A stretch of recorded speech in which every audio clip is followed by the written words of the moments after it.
weligiis ma tanaazul madaxweynaha asaga loo tanaazulaa cid walba isqabtaan fiiriya gudoomiyaha hore baarlamaanka isqabteen jawaari waa tanaazulay gudoomiyaha hadda baarlamaanka fadhiya isqabteen korontada biyuhu ka goostay asaga tanaazulay ra'iisul wasaarihiisa isqabteen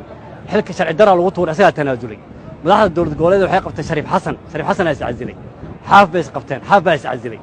waxay isqabteen ninka la dhaho waare iscazilay madaxweynaha Jubbaland uu ka adkaan waayay kaliya soo haray Puntland oo doorasho ka dhacday inuu rabo inuu soo baxay Daniel labada maamul goboleed afku hayn waa intaas wuxuu labadaas maamul goboleed afku hayn waxa weeye wuxuu asaga ka rabay maamul goboleed kale uu ku sameeyay uu dhig ku daadiyay oo ku tanaasulay shacabka Soomaalidu qaateen ayuu rabaa dadka inuu martiyo muxuu rabaa hadda madaxweynaha wuxuu rabaa inuu dhaho waa banad ama waan joogaya ama lagu kala tago Soomaaliya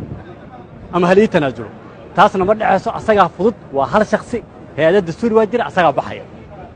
afar sano wax ku qaban waayena hadda waqti walba si wax ku qaban karaa ma jiro oo madaxweyne ku fashilmay dastuurka inuu dhameystiro shabaab waddanka inuu ku xoreeyo dalka inuu isku xoreeyo xukuumaddana waa ka taagan waxaan u jeedinayaa ummadda Soomaaliyeed inaan la luminin madaxweynahan waa madaxweynihii hore wax dastuuri uu leeyahay ma jiro waana mahadsantihiin waxa ku soo haray inuu Twitter soo tuuro si Trump oo kale